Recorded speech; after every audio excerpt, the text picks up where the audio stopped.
Is Angel Reese, did she just run a coach out of town, and is she running a player out of town? Their best shooter out of town? Because Chennedy Carter looks like she's ready to book it out of Chicago. When your coach doesn't last a full season and your best player is looking for the exit, it's safe to say the Chicago Sky have hit rock bottom. This isn't just a bad basketball story. This is a full-scale implosion. The Sky are mired in chaos, dealing with locker room drama, questionable leadership decisions, and star players openly considering their departure. Now, Marina Mabrey, she's already flown the coop on this team, and it was quote-unquote because of culture. Well, what happened to the culture? Who torched the culture? Who's selfish on the team that would cause the culture to melt down? Angel Reese's antics have reportedly left the locker room fractured, with whispers of favoritism and rising tension dividing the players. Chennedy Carter, their top scorer, recently made a social media outburst that only fanned the flames, hinting at a team that has lost its identity. Looming over it all is the aftermath of Teresa Weatherspoon's brief and turbulent tenure as head coach, a tenure that left the Sky in shambles both on and off the court. How did things get so bad? What caused the collapse of a team that once seemed so promising? And more importantly, can new head coach Tyler Marsh piece it all back together? This is a story of broken leadership, strained relationships, and a culture that has spiraled completely out of control. A Chicago Sky franchise that's been an absolute dumpster fire since winning the WNBA championship in 2021. Let's go through some of the names that have left. James Wade, who was the coach and GM, left in the middle of the season last year to go to the NBA. Candace Parker, Emma Messman, Courtney Vandersloot, Allie Quigley, Kalia Copper was traded, Lazura Stevens. And then this year, after drafting Cardozo and Reese, they were competing for a playoff spot and traded Marina Mabrey, their veteran, before the Olympic break. Chennedy Carter's recent Threads post was another clear signal of discontent. In her exact words, "Let's chat. Drop the WNBA teams you would like to see me sign with next year. Y'all be coaches and GMs anyway. Let's see what you think." For a player still under contract as a restricted free agent in January, this public plea speaks volumes. Carter, who averaged 17.5 points per game last season, has always been a polarizing figure, known for her scoring ability and fiery personality, but also for her controversies. Her time in Chicago has been no different, sparking as much debate for her off-court behavior as for her on-court contributions. This latest outburst doesn't just highlight Carter's dramatic tendencies, it underscores a larger issue within the organization. When Tyler Marsh did the press conference, he talked about Angel Reese, he talked about Cardoso, who I think is going to be a star in the WNBA, but he did not really mention Chennedy Carter at all, and that raised a lot of eyebrows. When your leading scorer is questioning her future publicly, it's not just a reflection on her, it's a damning statement about the team's internal state. This same issue reportedly drove Mabrey out mid-season, making it clear that dysfunction isn't isolated. The Sky's response, or lack thereof, has only added to the fire.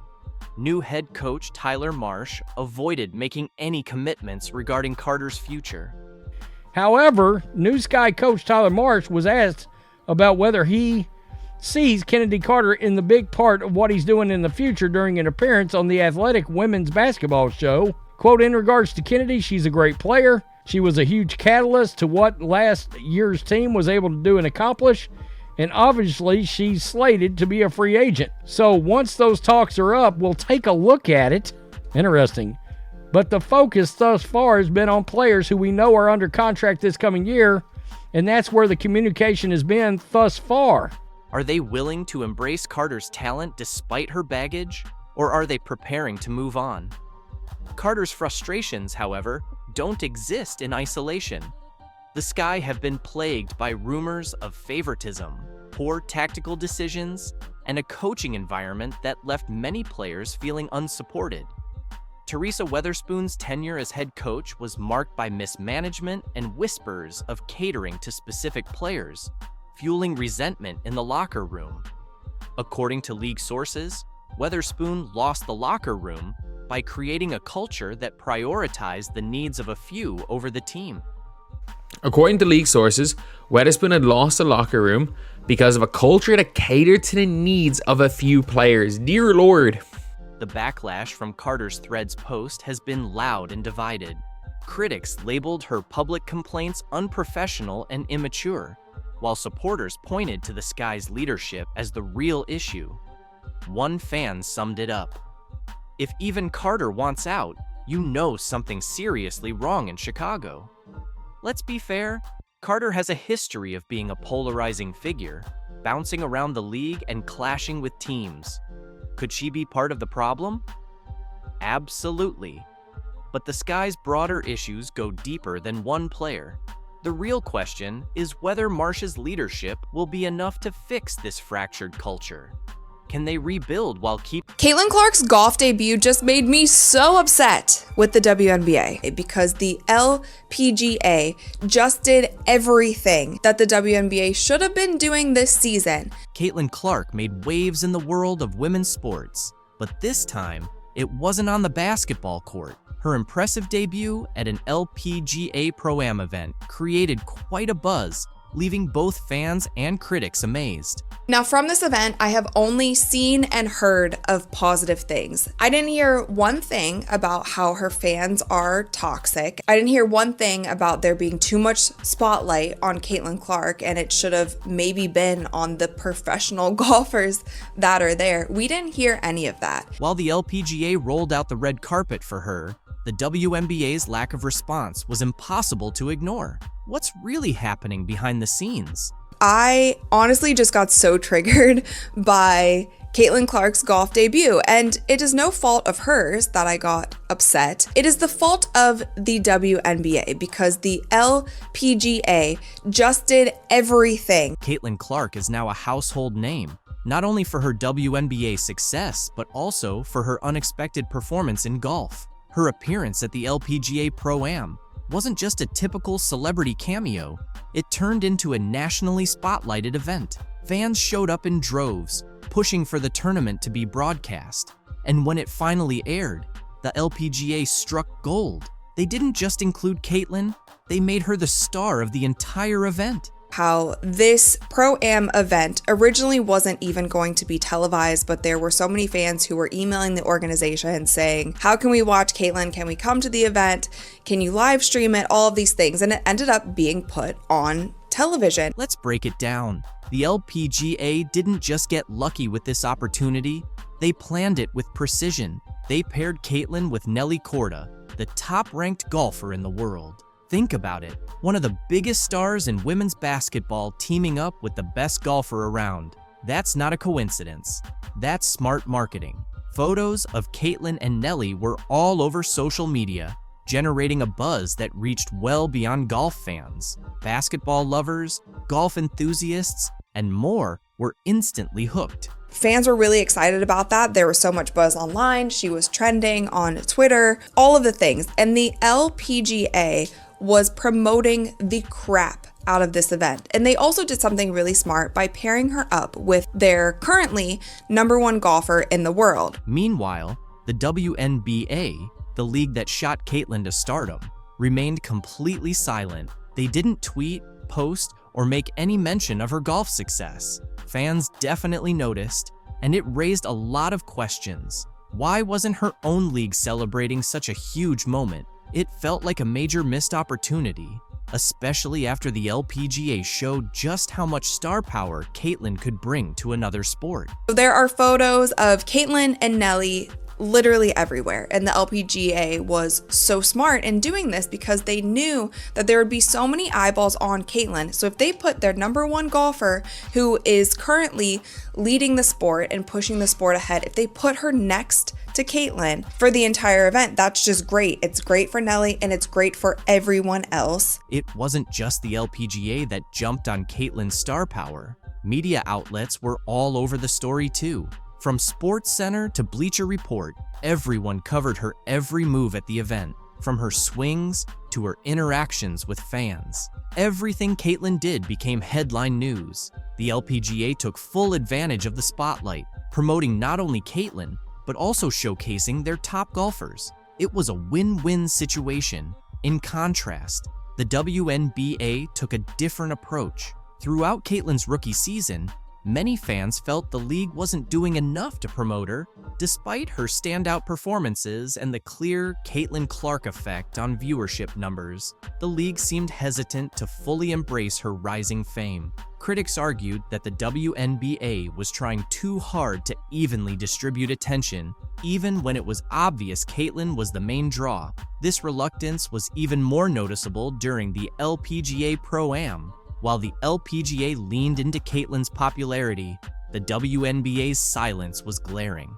Fans didn't hold back, taking to social media to share their frustrations. Many pointed out that this was exactly what they'd been saying all season. The WNBA wasn't doing enough to leverage Caitlyn's popularity, so why would the WNBA hold back? Some say the league is cautious about focusing too much on one player, fearing it might overshadow others or stir up tension within the league. Others think it's a missed opportunity tied to outdated marketing.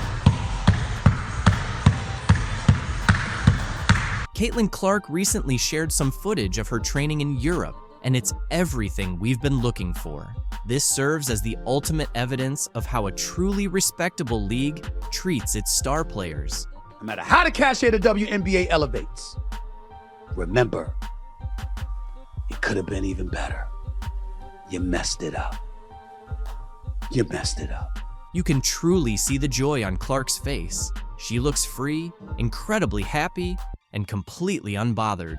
Those days of putting up with cheap shots, dirty hits, and all that nonsense are behind her.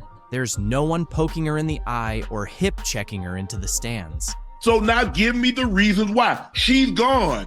And here's the best part. There's no racial tension or scheming against the league's top talent in Europe. The players focus on their game, and Clark can finally concentrate on what she does best, dominating on the court. The contrast is clear, and it's no surprise she's thriving in a league that truly knows how to honor greatness. I have honestly never seen a company fumble the bag so hard like the WNBA fumbled Caitlyn Clark. She's playing as if she's finally free from all the nonsense, free from cheap shots, and definitely free from the relentless negativity she faced in the WNBA. It feels like a completely new Caitlyn Clark, and she's clearly enjoying every moment. She's smiling, sinking threes like they're layups, and making no-look passes as if it's just another day in the park. I think it's a good number. Threes were a little bit, I wouldn't say lower. I'll still take 63, but I want to be more so around 70 if I can. Yeah. 81 mid-range is really, really good. There's no fear, no hesitation, and no worrying about getting smacked in the face or having someone try to take her out. In Europe, they truly appreciate talent. They love and celebrate her. She's not dodging elbows or dealing with dirty looks anymore. Finally, she's being treated like the superstar she is. It's as if she's escaped a nightmare and landed in a place where basketball is celebrated. And it sucks that so much of it was riddled with so much drama and so much negativity and so many mishaps. You know who's really losing it? The WNBA. That's right. The league that thought they could just sit back and let Caitlyn Clark get poked in the eye, body checked and disrespected day after day. Now they're complaining about losing their star, but let's be honest, it's their own fault. They made it unbearable for her. How many times did we watch Clark take a cheap shot while the referees stood by without taking action? And what did the WNBA do about it? Nothing. They allowed it to happen repeatedly. Like we talked about in our locker room after the game ended, where obviously people were pretty disappointed in the outcome. Here's the thing. In Europe, they don't have that kind of drama. No Chennedy Carter blindsiding her, no Dejonai Carrington going for her eye, No one is trying to take her down just because she's different. She's not facing players who resent her simply because she's a straight white girl excelling in their league. Over there, it's all about basketball. It's pure, it's clean. Shaq went on Angel Reese's podcast this week and shared his billion-dollar idea for the WNBA. In the next few minutes, you'll witness the moment that rattled women's basketball to its foundation. We have Shaq, Angel Reese, and a whole lot of uncomfortable truths to unpack. Bro, a pretty girl dunking on the rim, I'm watching that all the time. You laughing. A man is not turned on by no woman that's dunking. It ain't about being turned on. It's about seeing stuff that you're not supposed to see. Here's what's ahead. We'll reveal the exact words from Shaq that made Angel uncomfortable, showcase the statistics that support his claims, and explain why this one conversation could potentially alter the future of the WNBA. Stay tuned, because this is going to be intriguing. Shaq just dropped a truth bomb that has the entire basketball world buzzing. We're talking about a 4-time NBA champion, a Hall of Famer, and a business mogul worth over $400 million. When Shaq talks, people pay attention, and he certainly had a lot to say about the WNBA. Picture this: Shaq sitting there, calm and collected, as he discusses ways to make the WNBA more exciting. His suggestion? Lower the rims. Let's roll the first clip. And women's beach volleyball, let's just say that the net is 10. For women, it's lower just a little bit. I'm not saying lower it to 9, 5, 9, 6, but just 9, 9. Just so we can dunk? Yes. No. No, see? And I hate when men say that. But listen, that's the only difference. People always disrespect women regardless. They're always going to not give us the same value as a man. So I just don't even think that. And that's why you got to do what you've been doing. Go take the Yeah. I'm telling you now, if you lower that thing to 9. And what's going to happen? All right, tell me, the money going to go through the roof? Yeah. Not all the way down to the ground, of course, but just enough to change the game. He's suggesting lowering the rim to about 8 to 10 feet below the standard height. Why? So we can see some dunks naturally.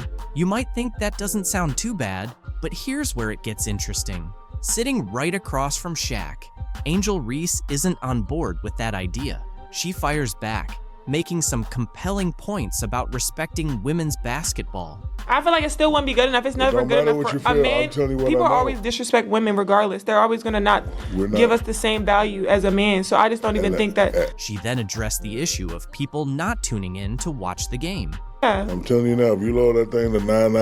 And what's going to happen? All right, tell me, the money going to go through the roof? Yeah. We don't even have the people don't even watch the game. You can feel the tension rising as Angel contends that lowering the rim is outright disrespectful to female players. But Shaq wasn't finished. He delivered a real knockout punch. We don't even have the people don't even watch the game. Because I don't want to use the B word. Unless it's certain people playing. It's like you're watching like a high school game. He looked Angel in the eye and compared the WNBA to high school basketball. Yes, you heard that correctly. Shaq stated, and I quote, "It's like you're watching a high school game." Can you imagine the collective gasp from WNBA players everywhere? Let's break this down for a moment. Shaq, one of the most dominant players in NBA history, just suggested that the highest level of women's professional basketball is comparable to high school boys' games. That's not merely a critique. It's a full-blown slam dunk of criticism. Shaq, he was trying to teach Angel Reese how to make the WNBA more entertaining. So people might actually watch the product. And Shaq is qualified to do so. During his NBA career, the dude was a brilliant marketer. He knew how to be entertaining while also being dominant on the court. There was a reason that every member of the media was waiting by Shaq's locker after games. They knew he would deliver the best sound bites. They knew he would give the most entertaining interview. You might be curious about how this will unfold. On one side, there are people agreeing with Shaq, believing he's just voicing what many have been thinking. They argue that if the WNBA wants to attract more viewers and generate more excitement, then something needs to change. Angel Reese, just because a man is criticizing your league, it does not mean he is disrespecting women. This is the entitlement I always talk about. Angel Reese and her colleagues in the WNBA, they have this false sense of entitlement that makes them believe that they are above being criticized. Anytime they are criticized, they want to play the victim. Men don't respect women. Oh yeah? On the flip side, there's a large group of... I just hope y'all know, the WNBA don't pay my bills at all. I don't even think that pays one of my bills. So I don't know if she's complaining or just stating. Angel Reese faced heavy criticism from experts after her recent complaints about her WNBA salary not being enough to cover her rent. Apparently, she's struggling on her $73,000 salary, claiming it doesn't stretch far enough to pay for her extravagant $8,000 monthly rent, as if she's living paycheck to paycheck. I am sympathetic to that, but yeah, sports needs villains. I don't have a problem with it. She makes the WNBA more interesting. Reese, regarded as the league's most pampered player, appears to believe she deserves a salary increase, especially since it's been a while since she found herself in another scandal. And now, it looks like we're back to the same situation again. Number one complaint this offseason in the WNBA would be the incessant whining about their minimum wage salaries. I mean, who could have possibly... What exactly are you asking for more money for, Angel? You played less than 10 games this season, while Caitlin Clark put in the effort through 38. You're attracting a crowd of 7,000 fans per game. I am sympathetic to that, but yeah, sports needs villains. I don't have a problem with it. She makes the WNBA more interesting. And somehow, you expect to earn paychecks on the level of LeBron James? Let's be honest, it seems like you're more focused on your image than the game itself. Angel Reese, who calls herself the face of the WNBA, is acting as if life is incredibly unfair to her. She's making a WNBA salary of $73,439, but still has the audacity to complain that it doesn't cover her $8,000 monthly rent. Now these complaints are coming from the star. That's right. She's living in a place that costs $96,000 a year, and then wonders why her finances don't make sense. I mean, how out of touch can you be? It's almost like she's forgotten basic math. Spending $8,000 a month isn't just rent, it's a lifestyle choice. The average person in Chicago, where rent is around $2,000, would be laughing in disbelief at these complaints. Most people can't afford to spend their entire paycheck on a luxury apartment and then complain about it. Yet here, we have Angel Reese playing the victim while the rest of the WNBA is out there hustling just to get by. The audacity is off the charts. Hand pays them bills, baby. I just hope y'all know, the WNBA don't pay my bills at all. I don't even think that pays one of my bills. Literally. I'm trying to think of like my rent for where I stay at. Let's not even dive into her financial choices. With all the money she's making from endorsements, sponsorships, and her podcast, you'd think she would realize that renting an overpriced place isn't the smartest decision. But instead of making wise financial moves, like buying a house or investing, she seems to be spending money faster than most people can earn it. What's her plan exactly? Is she just waiting for a magic fairy to come and solve her problems? I don't even know what to say. Does it really? You don't even... Yo! I'm living beyond my means! It's like... It's both hilarious and sad at the same time. She's in a position to be a real role model for her fellow WNBA players, many of whom are genuinely struggling to make a decent living.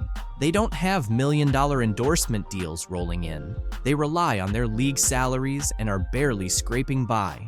Yet here's Reese complaining about rent as if she isn't surrounded by cash from every angle. It's insulting to everyone in the league who is truly fighting to stay afloat.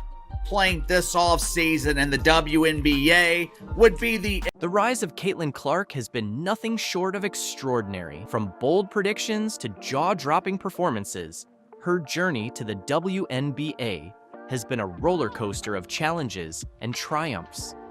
But what happens when one of her harshest critics, Gino Auriemma, is forced to rethink his words? Stick around, because this story is just getting started. It all started with controversy. On a popular sports show, legendary coach Gino Auriemma didn't hold back his thoughts about Caitlin Clark and her fans. He questioned their grasp on reality, calling them delusional for thinking she could dominate the WNBA. The delusional fan base that follows her disrespected the WNBA players. According to Gino, Clark wasn't prepared for the physical intensity of the league or the seasoned defenders she'd face. Her outspoken personality, he suggested, might even work against her. Criticism wasn't new for Caitlin. She had been under the microscope since her college days at Iowa, where she dazzled with incredible scoring, unmatched shooting range, and a leadership style that turned heads. By the time she entered the 2024 WNBA draft as the #1 pick, she had already become a household name. But for skeptics like Auriemma, her college success didn't guarantee she would thrive in the pros. Even Diana Taurasi, another basketball legend, echoed the doubts, saying Clark might be in for a reality check when facing seasoned players. Fans were divided. Supporters pointed to her relentless drive and basketball IQ, while critics doubted she could handle the transition. Social media buzzed with debates, with many wondering if Clark could prove her doubters wrong. Caitlin wasn't about to let the noise distract her. She approached her rookie season with focus and determination, proving that actions speak louder than words. By the end of the season, she had flipped the script. Her performances were electrifying, leading the Indiana Fever with averages that shattered records: 19.2 points, 8.4 assists, and over 5 rebounds per game. Clark's court vision and ability to elevate her team stunned everyone. She not only met expectations, but completely surpassed them. Her season was packed with unforgettable moments, from game-winning shots to triple-doubles that had fans and analysts buzzing. Social media couldn't get enough, and highlight reels of her incredible plays flooded timelines. Even her harshest critics began to take notice. Gino Auriemma, once one of her loudest doubters, found himself reevaluating his stance. Known for his strong opinions, Auriemma surprised everyone when he praised Clark's ability to adapt and thrive in the WNBA. He acknowledged her impact on the league, calling her a phenomenon who had changed the conversation around women's basketball. Clark's return to Iowa for a game between the Hawkeyes and Drake Bulldogs was a testament to her influence. The sold-out crowd celebrated her achievements, with fans and former teammates cheering her on. A tribute video highlighted her journey, featuring heartfelt messages from stars like Paige Buchers and Juju Watkins, as well as her college coaches Lisa Bluter and Jan Jensen. It was a full-circle moment for the young star. But the most surprising part? The way critics like Auriemma shifted their tone. What once seemed like a long shot had become undeniable. Clark's rookie season wasn't just a showcase of her skills. It was a defining moment for women's basketball. It forced even seasoned voices to recognize the arrival of a new era. Caitlin's story is far from over. As she gears up for the next season, the pressure is on to build on her incredible debut. But if her journey so far has taught us anything, it's that she thrives under pressure. Her impact goes beyond statistics, drawing new fans to the game and inspiring the next generation of... Finally, before we get to your questions, we have some news to announce. Commissioner Kathy Engelberg, Commissioner of the WNBA, just announced that starting in 2025, the WNBA Finals format will change. The WNBA just dropped a major surprise during the playoffs, and it's all about the Caitlin Clark effect. They're making some huge rule changes for 2025, but here's the big question. Is this too little? Too late? Will these changes really make a difference? Clark's early exit from the playoffs left arenas half empty and tanked TV ratings. Now, the league's scrambling to patch things up. But will these new rules actually fix what's broken? Let's talk about Clark's impact. She didn't just play the game, she redefined it. With 62 records broken, packed arenas, and TV ratings hitting new highs, Clark and the Fever turned every game into a must-watch.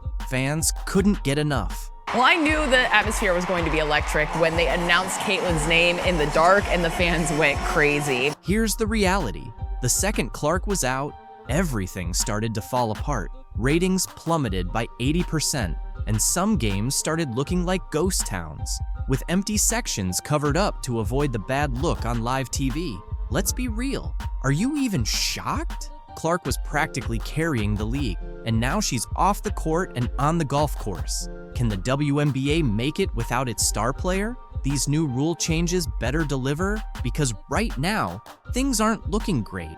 Staying with the WNBA, playoffs, let's stay here.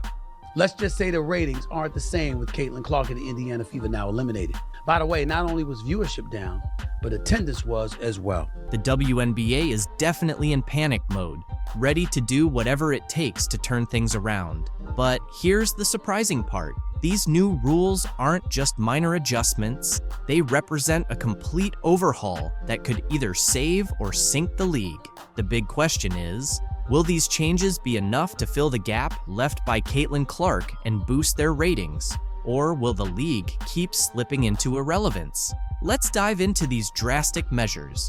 First off, they're extending the regular season from 40 to 44 games, with the introduction of a new team in 2025, the Golden State Valkyries. That means 4 more opportunities to catch your favorite team in action. Getting to go to multiple arenas so that people that are watching at home can see this environment in a multitude of cities. It's amazing. I love it. The growth continues. But that's not all. The finals are getting a makeover too. Starting in 2025, the WNBA Finals will shift from a best-of-5 format to a best-of-7 series. This change aims to create a more intense and exciting championship showdown. Starting in 2025, the WNBA Finals format will change to a best-of-7 series. Yes. And the format will be 2-2-1-1-1. It's clear that the league believes more games will lead to more fans and increased revenue. Plus, they're making changes to the first round of the playoffs as well. The format is shifting to a 1-1-1 setup, which guarantees the lower-seeded team one home game. Say for the fans, it's a benefit for your team. It's played well enough to get into the playoffs. So now that your fans will be able to see your team play at home during those playoffs. Yeah. Remember the Fever Sun series? The Indiana Fever couldn't return to play in front of their fans at Gainbridge because of all the drama in Games 1 and 2. It seems the league has finally realized that lower-seeded teams need to have the chance to play in front of their home crowd as well. Now, Commissioner Kathy Engelbert is trying to pitch these changes as if they're going to save the league, claiming it's all about balancing the schedule. But let's be honest, it feels more like a frantic effort to keep things running without their star player. With the increased attention this year, there's also been increased scrutiny about the quality of refereeing. Curious if there has been any conversation about whether it's referee pay, referee training, anything to ensure that is as good as it can be. Let's be honest for a moment. Are these changes truly tackling what fans care about? Sure, having more games looks good on paper, but what about the issues that really matter, like player safety and fair officiating? Those concerns seem to have been completely overlooked by Engelbert. Yeah, and the one thing as a very long-term sports fan I know is that officiating and refereeing. This is a place where players can come and get better and be surrounded by an organization that supports you. They're going to have everything they need to be successful. So the Indiana Fever are about to make a huge move in WNBA history. They're not just aiming for one star player, not even 2. They're targeting 10 game-changing free agents who could make them serious title contenders. You might be wondering, how can they afford all that talent? Well, that's where you're mistaken. The Fever have a secret weapon, Kelly Krauskopf. She's back with the team this year, and she's got a bold vision. Kelly's not here to play it safe. She's here to get things done. I know the free agent situation in the WNBA, but are you in a position where you can add some pieces? yes, we are. We're definitely in a position. And I would think that if you are a smart basketball player and you watch the way she plays, you would want to play with her. With her vast network and resources, Kelly is determined to make Indiana the hottest spot in the WNBA. Her strategy is bold, and it's already catching everyone's attention. You won't believe the plans she has in store to turn the Fever into a true powerhouse. You know that moment in a movie when the two main characters finally join forces, and you just know you're about to see something incredible? That's the vibe right now, because Caitlin Clark and Kelsey Mitchell are about to team up for the Indiana Fever. Good thing for women's basketball.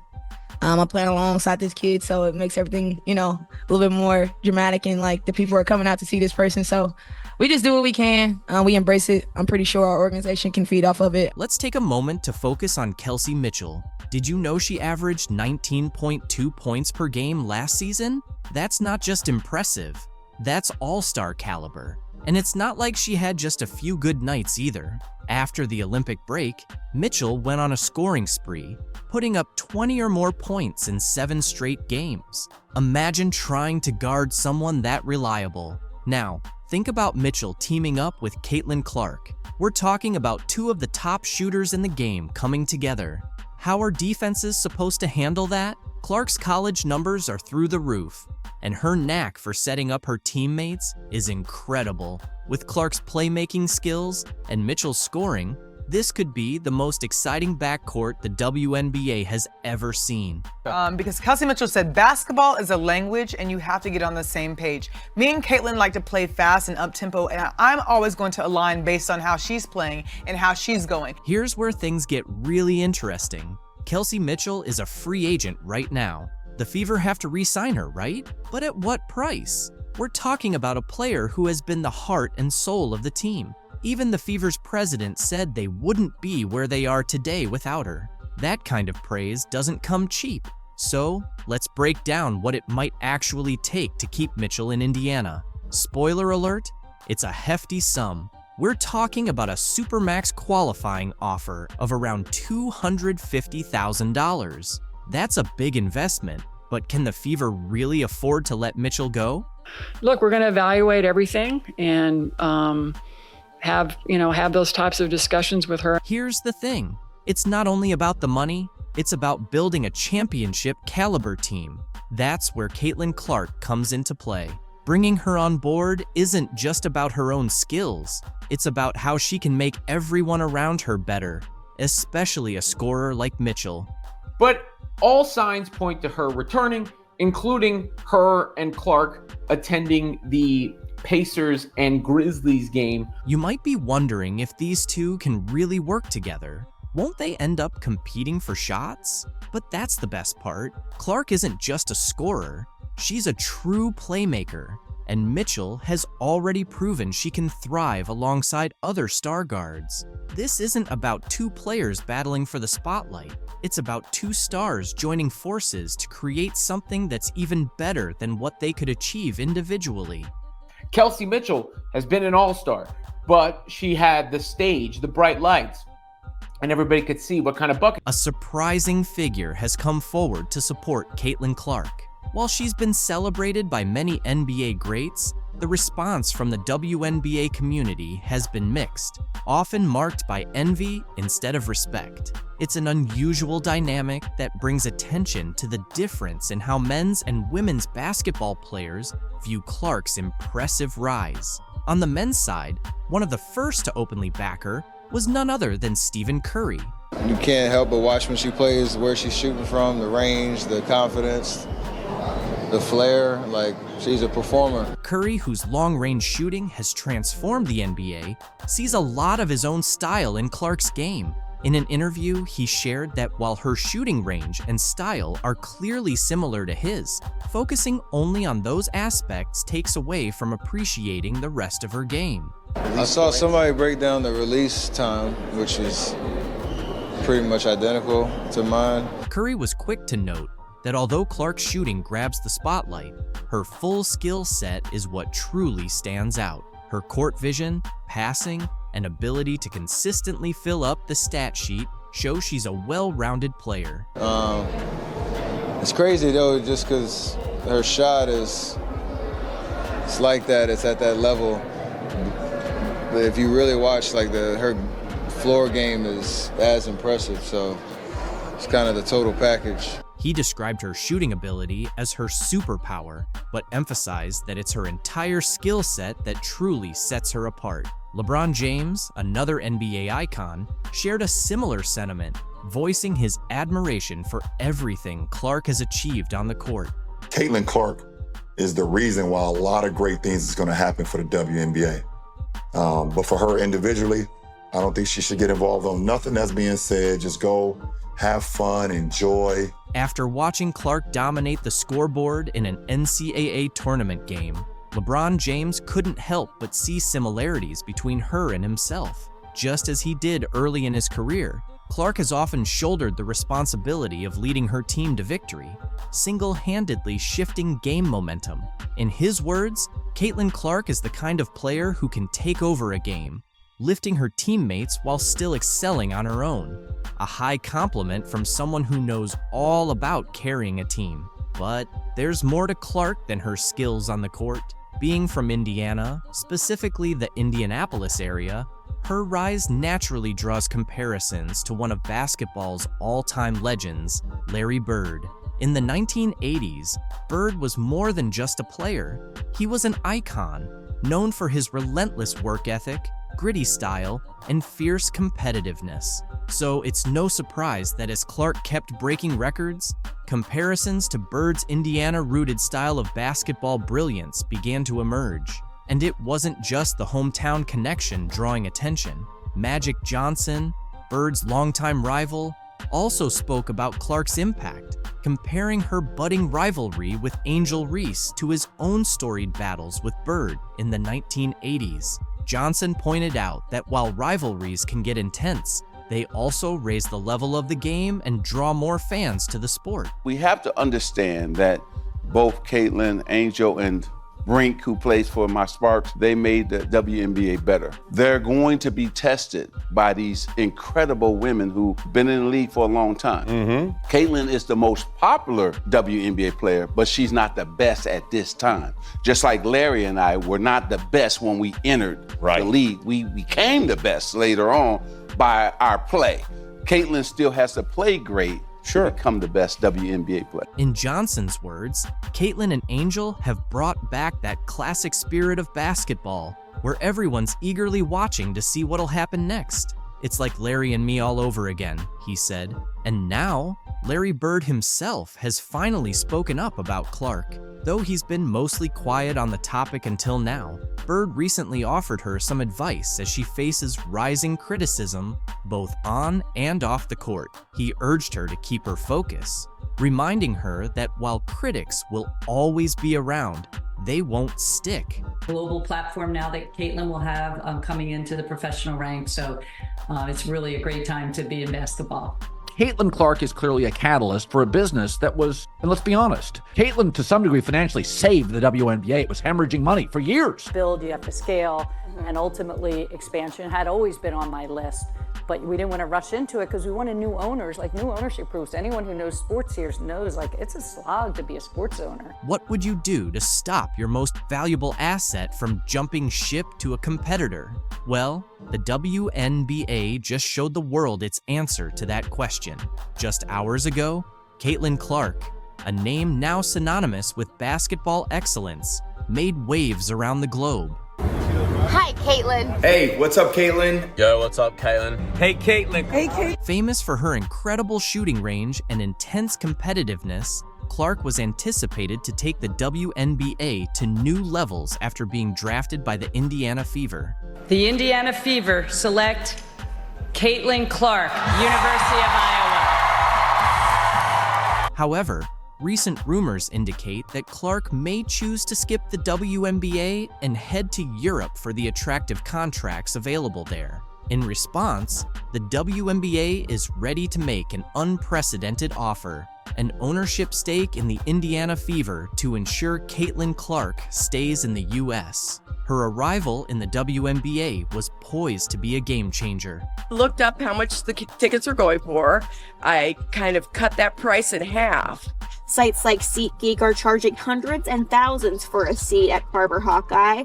She says the attention for the sport has grown a lot in the 15 years she's been a super fan. After an outstanding college career in which she broke records and attracted millions of viewers, the WNBA viewed Clark as their golden ticket. Her talent for drawing crowds, boosting TV ratings, and increasing attendance to unprecedented levels made her the most anticipated rookie in recent WNBA history. The Indiana Fever, who had struggled with both attendance and performance, saw a significant rise in their numbers after drafting Clark. And the Fever are going to be over 200,000 higher than the next highest total attendance in league history. Many believe she has the potential to transform the franchise single-handedly. Her knack for attracting fans wasn't just a guess. During her college years, Clark's games ranked among the most viewed in women's basketball history. In her rookie season, attendance for the Indiana Fever nearly quadrupled. Her games turned into must-watch events, contributing to one of the WNBA's best seasons ever in terms of TV ratings. For the WNBA, Caitlin Clark wasn't merely a player, she represented a bright future for the league. Caitlin Clark is clearly a catalyst for a business that was, and let's be honest, Caitlin to some degree financially saved the WNBA. It was hemorrhaging money for years. While her WNBA debut was thrilling, Caitlin Clark was also being pursued by European teams with enticing offers. Europe, known for drawing top WNBA talent with its higher salaries and competitive environment, presented a significant temptation. Players like Breanna Stewart and Diana Taurasi have openly talked about how playing in Europe offered them financial stability. Like there's that 4-year period where you need to grow as a person, but then the NIL comes into play. Oh, we keep walking right back into that.